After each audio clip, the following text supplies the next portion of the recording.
Remember that sinking feeling when you checked your account and realized the money you thought you had wasn't really there? When every bill felt heavier and the dream of saving your first $10,000 felt impossible?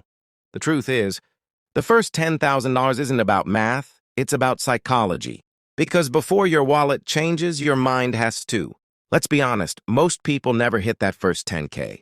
Not because they don't work hard enough, but because emotionally, they're stuck at zero. You start with enthusiasm.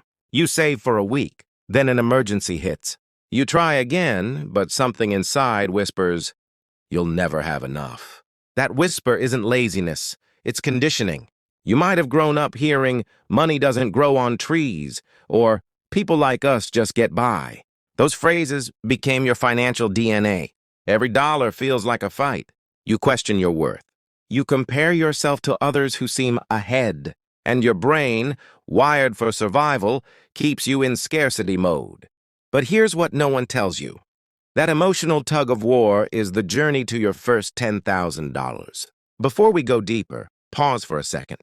If you're serious about changing your money psychology, hit subscribe and turn on notifications, because the next few minutes could completely change how you see and attract money.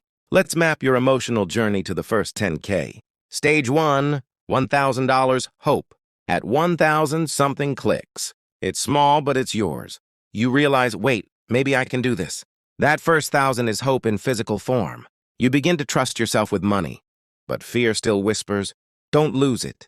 You start to hoard instead of grow. That's your brain saying, I'm not ready yet. Stage 2, $5,000, belief. At $5,000, your belief shifts from can I to I am. It's no longer luck, it's consistency. But this stage tests your patience. Your mind begins to crave shortcuts. You're tempted to spend because you deserve it. Here, the barrier isn't discipline, it's identity. You've never seen yourself as the kind of person who has money. Your subconscious still fights the old story. Stage 3, $10,000, identity shift. When you finally hit 10,000, something transforms. It's not just numbers, it's proof. Proof that you can delay gratification. Proof that you can be trusted with abundance. And most importantly, proof that you've rewritten your money story. You stop chasing wealth, you embody it. Now let's talk about what holds most people back emotionally. 1. Fear of loss. The brain hates losing money more than it loves gaining it. That's why saving feels risky even when it's smart. 2. Imposter syndrome. When you start earning, part of you whispers, this won't last, you don't deserve this. That's the ego trying to protect you from disappointment. 3. Guilt around money, especially if you grew up where money was scarce. You might subconsciously self-sabotage when abundance arrives because your nervous system isn't used to safety. Here's the reframe. Money doesn't change who you are, it reveals who you've always been beneath the fear. Let me tell you about Derek. He worked 2 jobs and never managed to save a cent. Every time he tried, something broke. His car, his phone, his focus. Then one day, he did something radical. Instead of asking, how do I make more money? He asked, why do I feel unsafe having money? That question changed everything. He realized he'd grown up watching his parents fight about money. So to avoid conflict, he unconsciously avoided wealth. When he healed that memory, he saved 10 KLAs in 8 months.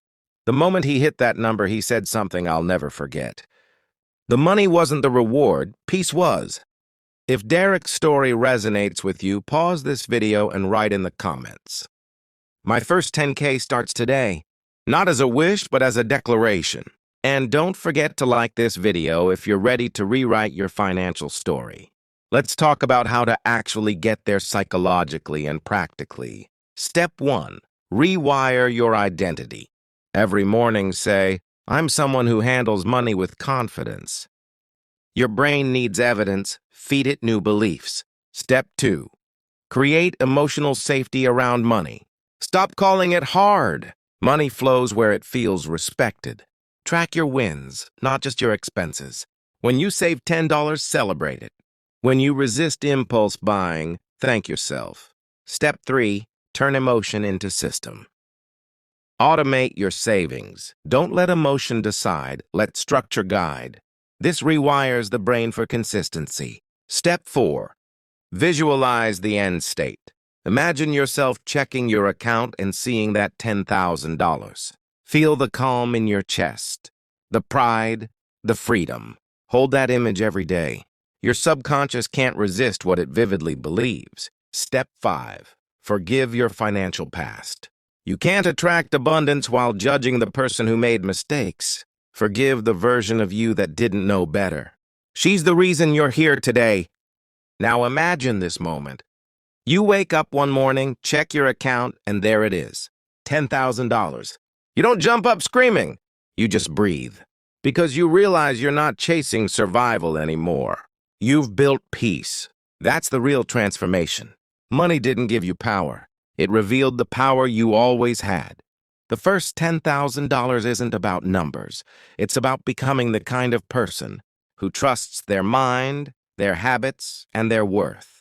Your first $10,000 story starts today. Not when you get a raise, not when you finally feel ready, but now, when you decide your psychology matters more than your paycheck. Because the journey to your first $10,000 isn't about what's in your bank. It's about who you become along the way. If this message spoke to your soul, subscribe, like, and share it with someone who needs this shift. Your financial freedom starts here, and I'll be right beside you every step of the way.